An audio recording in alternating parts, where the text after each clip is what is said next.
Nós vamos orar e eu vou pedir a nossa irmã Edivonete que ore ao Senhor neste momento.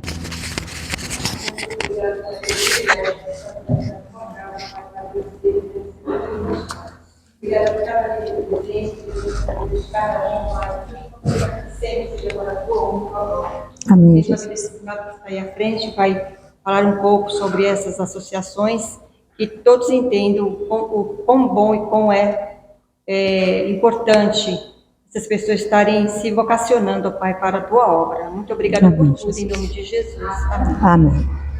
Nós vamos, nessa noite, falar um pouquinho sobre proclamemos a verdade ao mundo. A verdade é que esse tema aqui é o tema anual da convenção. O nosso tema, dentro da nossa revista com o estudo do mês de junho, é Somos Todos Vocacionados, ou vocacionadas, traz aqui, mas ali eu já converti para vocacionados, porque é homens e mulheres. Fica uma pergunta deixada até na própria revista.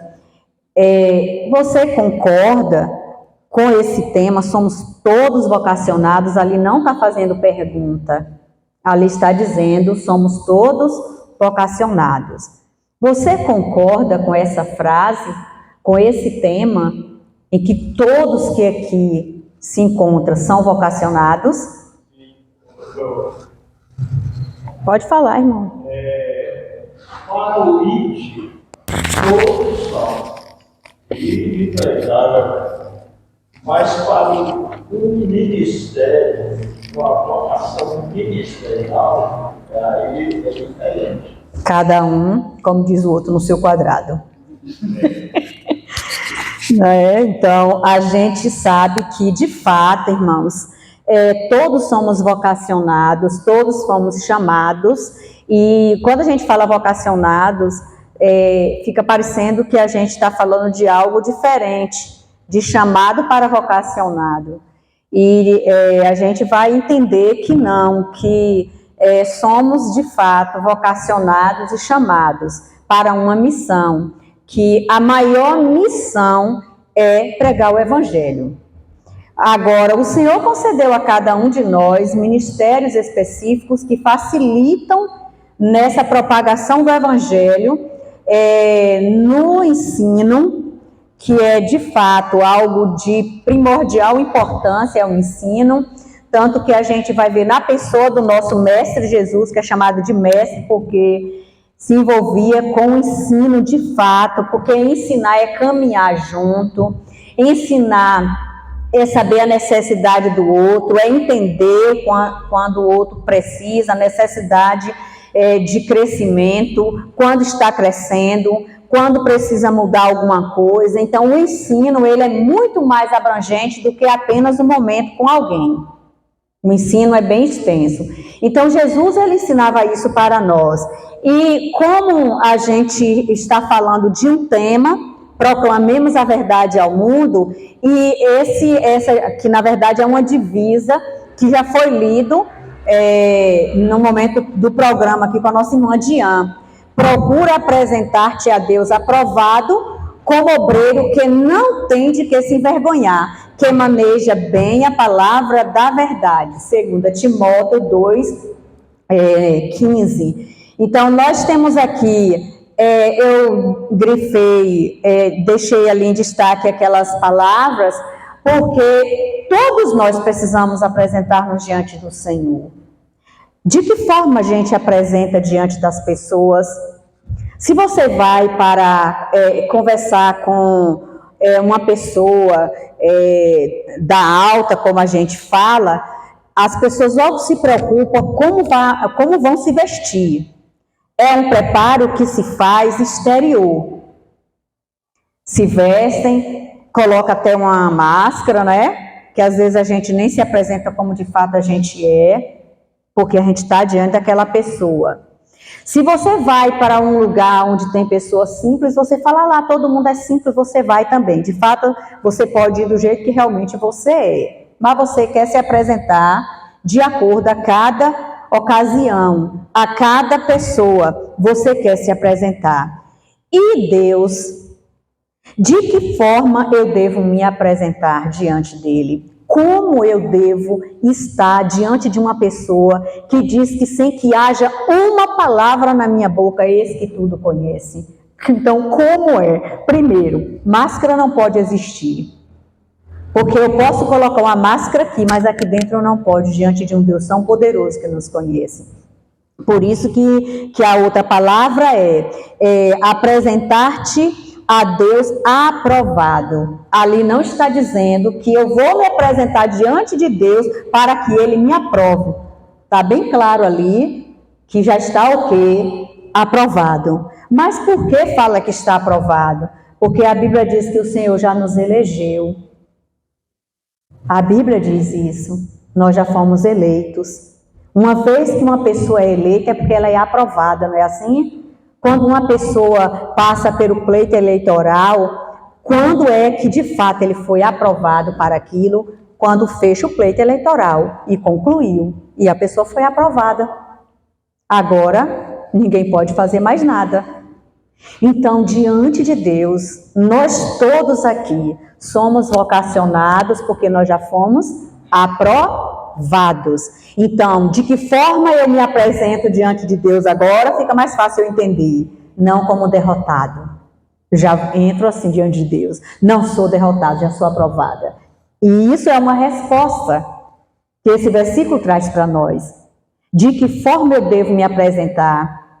Como de fato sou aprovada. Ninguém pode reprovar a gente, porque todos nós já fomos aprovados.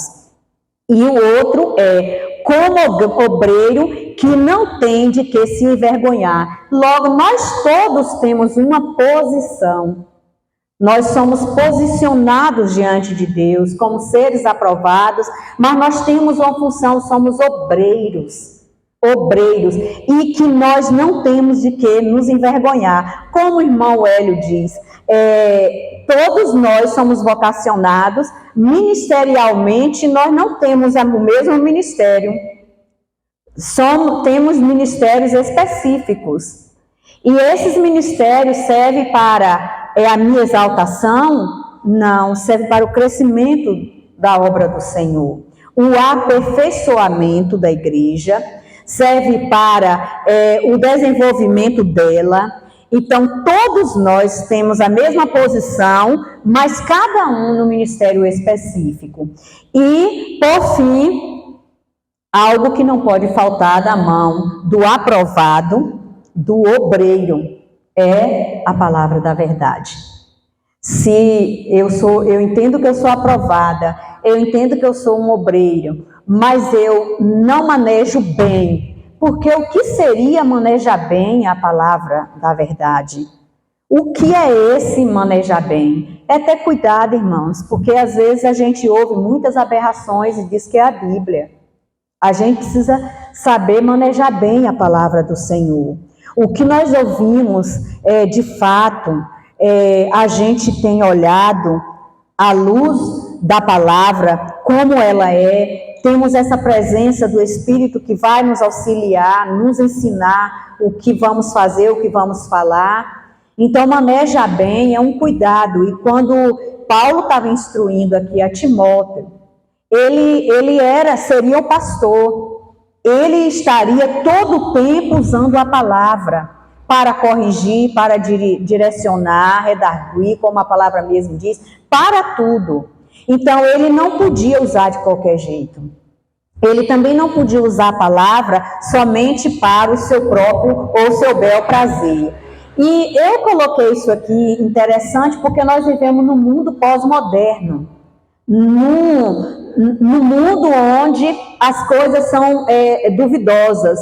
E me parece que eu dei até um texto desse tipo, até para os meninos do ensino médio, falando sobre essa questão da verdade, que ela é discutida hoje de forma que venha confundir a nossa mente. A gente precisa ter cuidado, porque veja só, uma das características do pós-modernismo é o relativismo, que afirma não existir verdade absoluta, pois tudo é subjetivo. O que é verdade para mim pode não ser verdade para você, e está tudo bem. Esse é o mundo relativista, pós-moderno.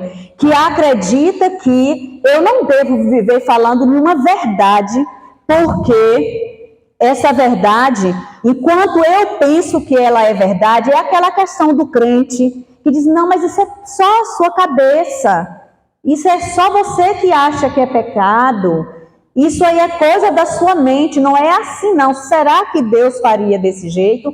Deus é o dono da palavra, e a palavra é a verdade de Deus. E a verdade existe, porque a única verdade é a palavra de Deus. E o Senhor, ele diz que ele é o quê? O caminho e a verdade. Logo, se ele é o caminho, de fato, ele é o caminho, não é nem se é, ele é o caminho. E ele é a verdade, essa verdade aí, ele não diz eu sou o caminho e uma verdade. Para o relativismo, daria certo se Jesus tivesse falado isso.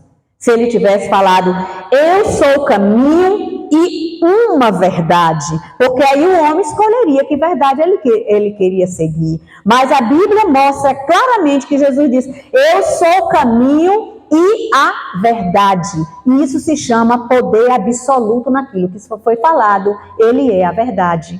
Então, o relativismo diz que tudo pode ser verdade, porque na sua cabeça pode ser verdade, na minha já não é. Então, a sua verdade é sua verdade e a minha é outra.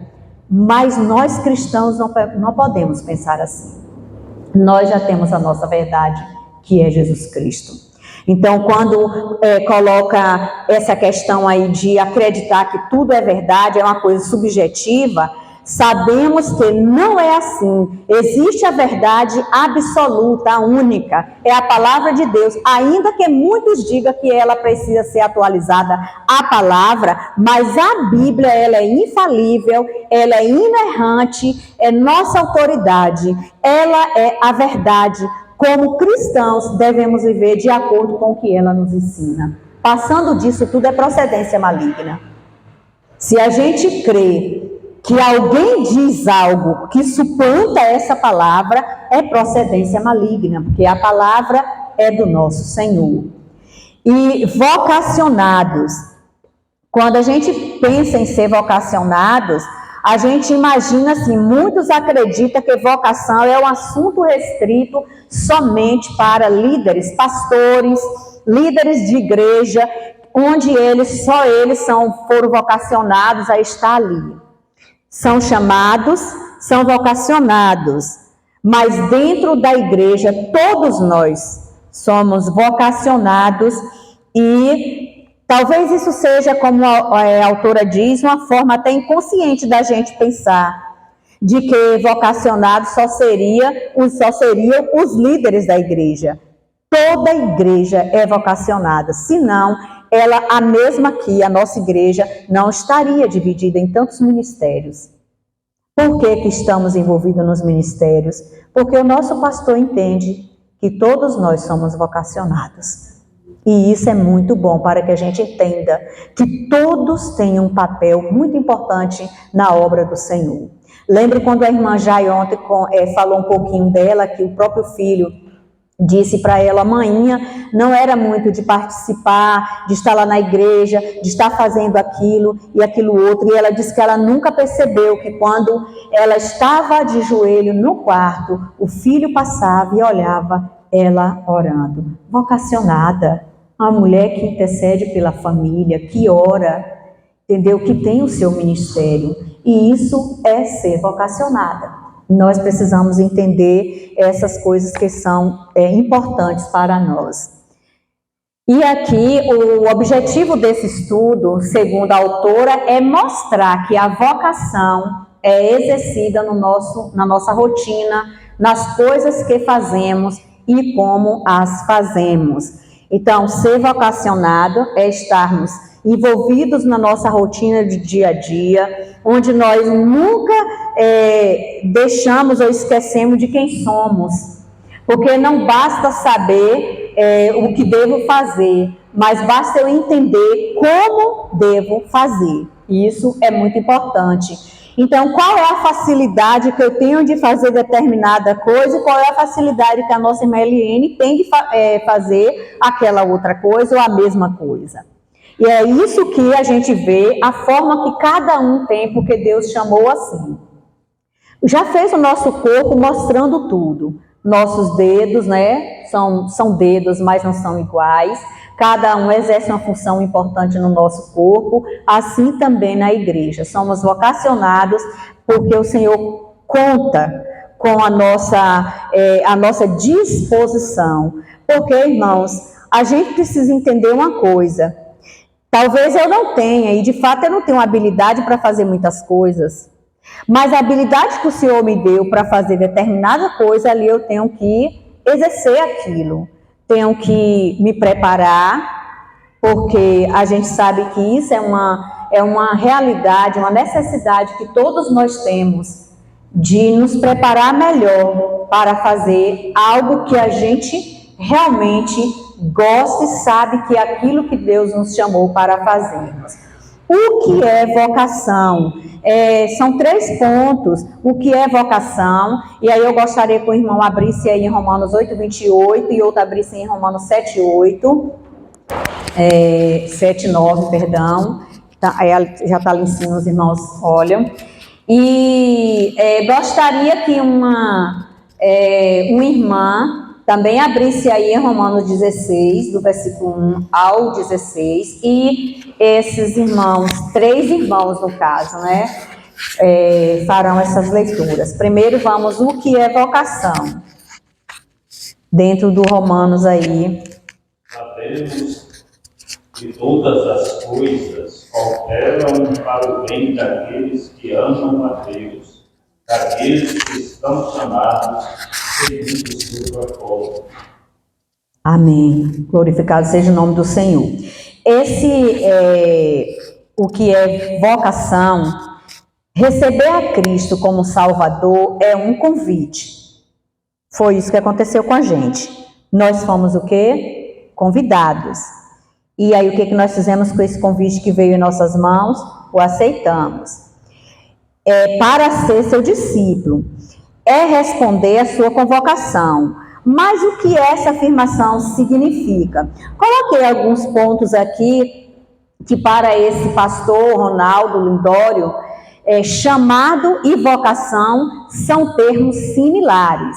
Vocação não é um projeto, mas é um estilo de vida. A vida do cristão tem que estar embasado naquilo que o Senhor chamou para que ele desenvolvesse aqui na terra. Porque lembra como Jesus contou aquela parábola, que foram pessoas receberam talentos, e aquelas pessoas, boa parte, aliás, que não soube desenvolver o seu talento. Cada um desenvolveu de acordo com a habilidade que tinha. Quem recebeu 10, multiplicou, né, foi para 20. Quem recebeu 5, foi para 10. Mas o que recebeu 1, que poderia fazer até muito mais, porque não tinha muitas preocupações, não fez nada. Ou seja, não conhecia a sua própria habilidade. Não sabia usar aquilo que foi dado para que ele usasse segundo aquilo que ele tinha a capacidade. Então, para nós também assim, Deus dá a cada um segundo as suas capacidades. Vamos para o 7:9. Antes eu vivia sem a lei, mas quando veio o mandamento, o pecado reviveu e eu morri.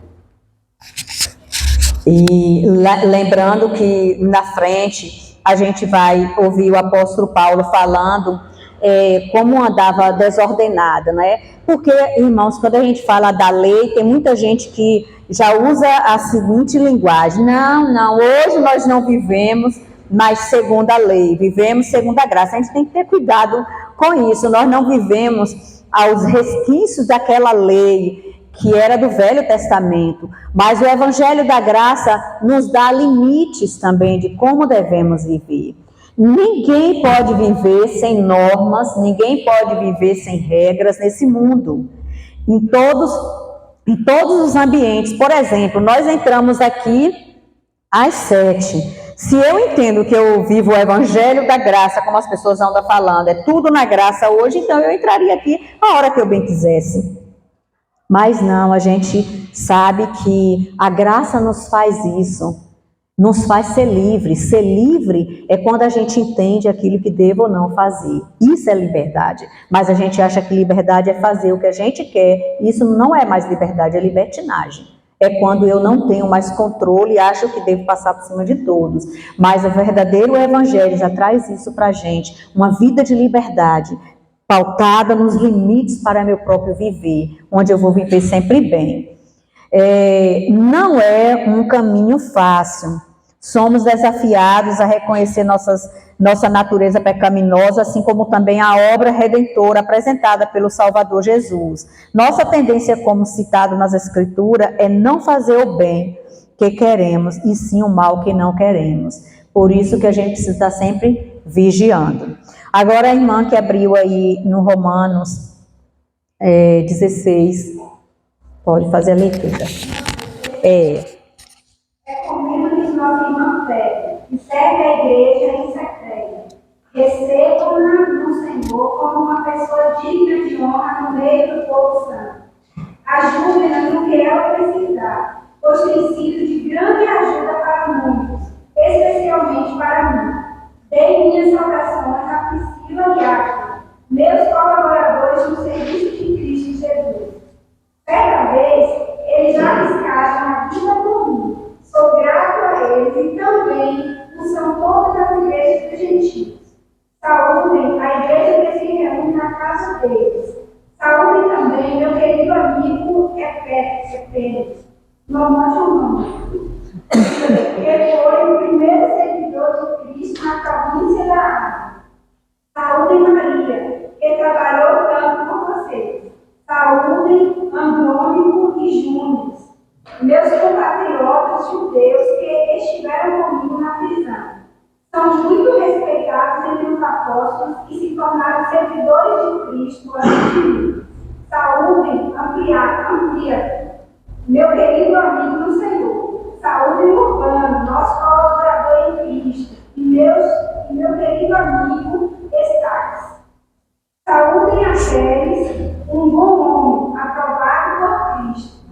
Saúdem os que são da casa de Aristóbulo. Saúdem Herodiano, meus compatriotas judeus. Saúdem os da casa de Narciso, que são do Senhor. Saúdem Trifena e Trifósio, obreiras do Senhor, e estimada Péssima, que tem trabalhado com dedicação para o Senhor. Saúdem Rufo, a quem o Senhor escolheu, e também sua mãe, que tem sido mãe para mim. Saúdem Asícrito, Flebote, Hermes, Párolas, e os irmãos que se reúnem com ele. Saúdem Filósofo, Júlia, Nereu e sua irmã. E também Olivas e todo o povo santo que se reúne com ele. Saúdem uns aos outros com beijo santo. Todas as igrejas de Cristo nos dão. Amém. Irmãos, talvez isso, às vezes, a gente não gosta de ouvir esse tipo de leitura, mas é importante a gente lembrar que quem estava fazendo menção de tantos nomes aqui, de tantos vocacionados e vocacionadas, foi o apóstolo Paulo. Pessoas que ajudaram, assim, cada um no seu ministério, cada um desempenhando um cuidado muito especial na obra do Senhor. Nenhum aqui recebia aplausos pelo que fazia. Nenhum aqui estava demonstrando que é o melhor. Mas o apóstolo Paulo estava dizendo como aquelas pessoas em seu ministério ajudavam a obra do Senhor. E por isso que mulheres vocacionadas, o apóstolo Paulo, ele foi um grande homem que valorizou muito o trabalho da mulher. Num período em que o nome de mulher não se falava tanto, porque era falado só dentro das suas quatro paredes. Este apóstolo, este homem, vai mencionar o nome delas e cada uma naquilo que fazia. Desde aqui a Febe, que era serva, e Priscila, que era uma colaboradora, e tantas outras, e tantas pessoas que ajudavam. Um número muito grande de mulheres que aqui consta, que estavam ajudando nesse ministério. Como é importante a gente saber que na igreja do Senhor, Deus olha para nós, todos nós. Deus não coloca um em um lado, outro em outro, porque um sabe mais do que o outro. Deus vê o trabalho, a importância do trabalho de todos os vocacionados. Um relacionamento único, pessoal e intransferível com o Pai é aquilo que deve haver na vida do vocacionado. A Bíblia registra e endossa a contribuição da mulher nos trabalhos desenvolvidos na igreja primitiva, que foi o que a irmã Thalita acabou de ler. Para o último tópico, nós devemos aplicar os verbos indicados no versículo que está no livro de Lucas.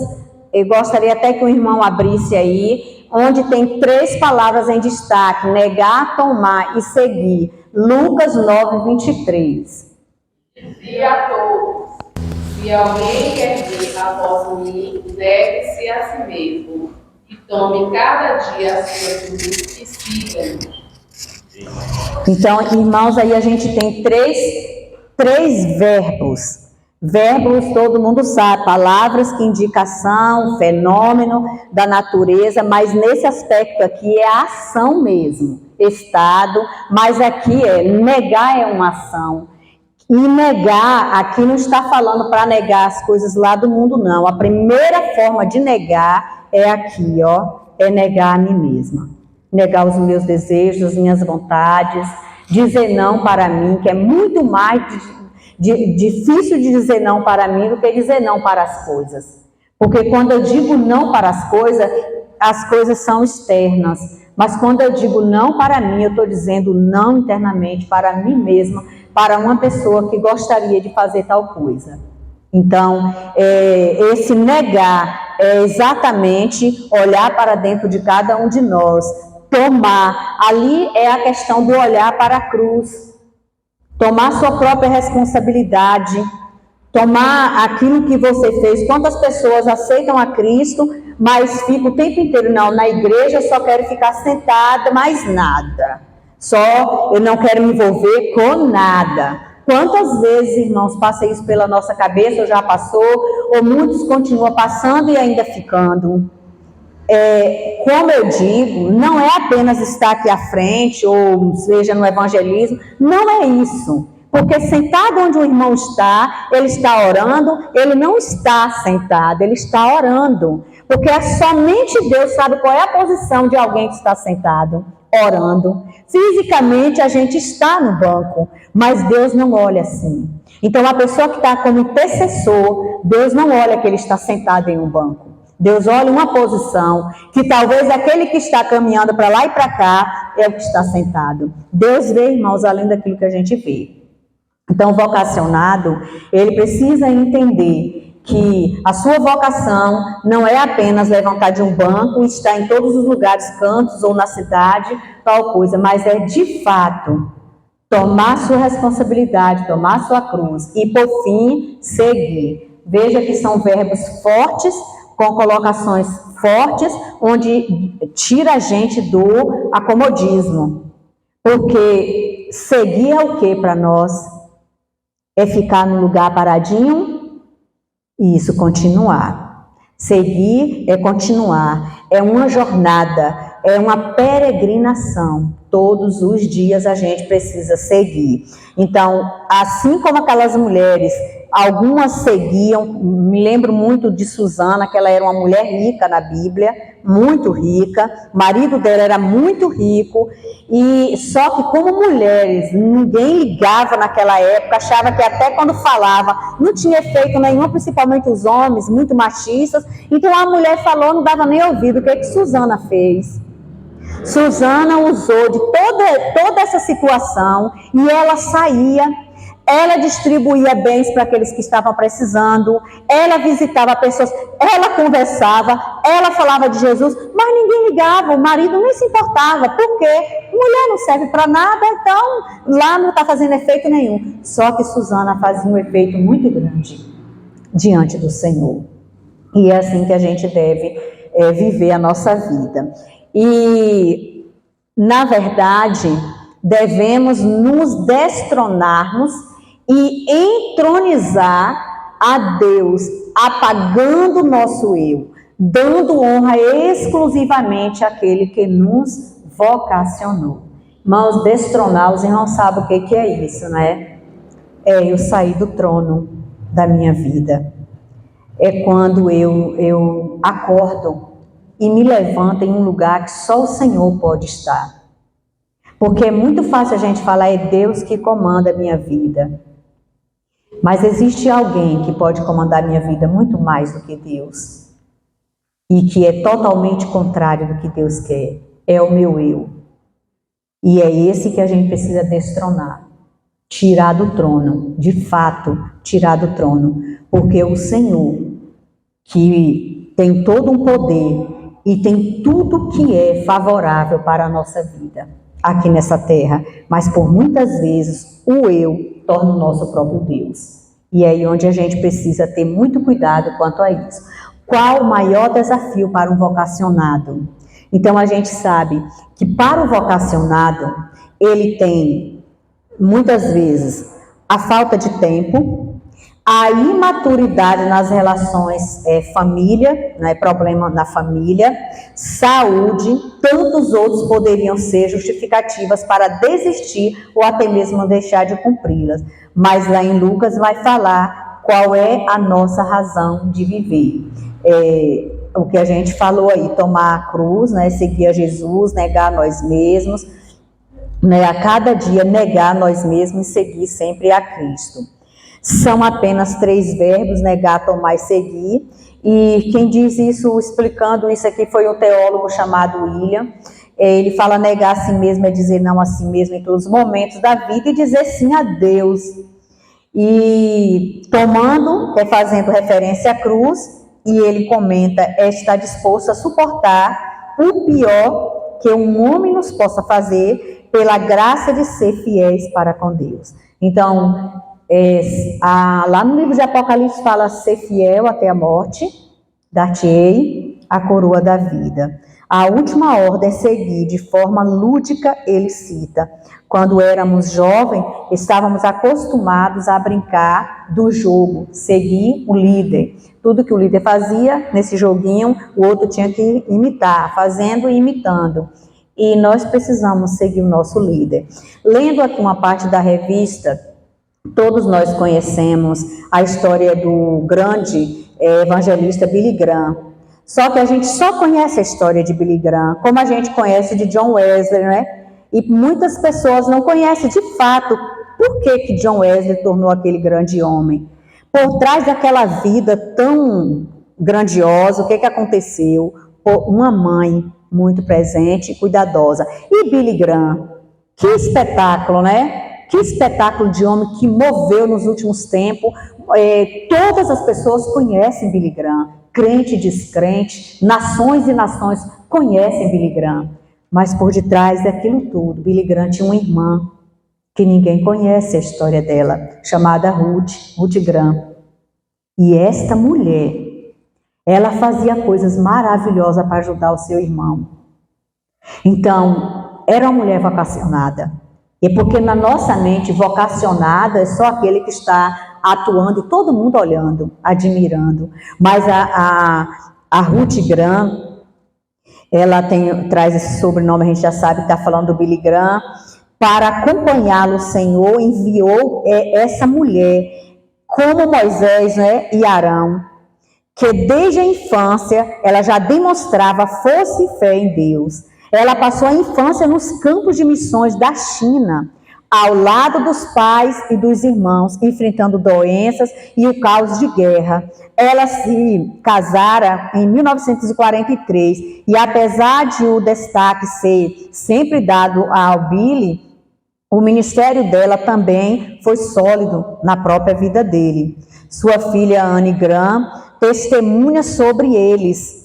A luz da minha mãe ficava acesa no final da noite e no início da manhã, enquanto estudava a Bíblia e orava. E papai, mesmo que o mundo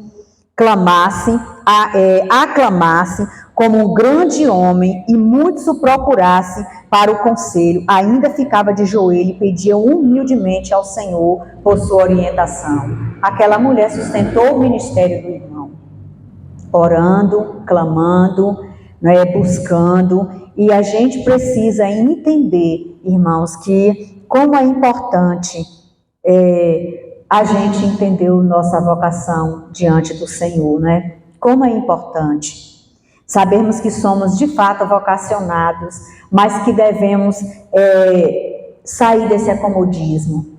Sabemos que fomos eleitos. Pedi Beca para colocar o último slide, que diz assim: vós sois geração eleita, sacerdócio real, nação santa, povo exclusivo de Deus, para anunciar as grandezas daquele que os chamou das trevas para a sua maravilhosa luz. Então, está dizendo que nós somos o quê? Povo eleito. Nós somos uma nação já eleita, já fomos aprovados por Deus. E só que nós temos um papel muito grande a anunciar as grandezas desse tão grande Deus poderoso que servimos. Para encerrar, onde você tem dedicado sua vida? E onde é que você tem dedicado, diante disso tudo, onde você tem dedicado sua vida? Tem dedicado só anunciando suas próprias grandezas? Porque tantas pessoas, né, anunciam sua própria grandeza. Ah, eu conquistei isso, me formei nisso, tem tantos títulos e títulos e títulos, e busco isso, e tenho aquilo, tenho não sei quantas formações. E onde fica a nossa vida? Onde você tem dedicado? Suas ações têm sido baseadas na proposta de vida que o Senhor lhe confiou? E caso você não seja uma líder ou um líder, pregador, pregadora, ou alguém que se destaca na igreja, mas em casa assume o papel de cuidador e bem-estar de sua família, como a nossa irmã Jai deu seu testemunho, porque os filhos reconhecem isso na vida dela, e talvez a igreja nunca viu isso, mas os filhos viram, e nem ela sabia, que ela disse que nem ela sabia, que os filhos viam a porta semi-aberta, passava e disse que via que ela estava de joelho. Louvado seja o nome do Senhor, né? Por esses testemunhos que tanto nos enriquece. Isso se chama, irmãos, vocação, vocacionados. Que Deus em Cristo Jesus nos abençoe, nos faça entender o nosso chamado, como ouvimos o cântico, eu tenho um chamado, o evangelho a pregar às nações, a nossa maior nação, mais difícil, mais perigosa por muitas vezes, que é a nossa própria família, que nós tanto lutamos para ganhar para Cristo, né?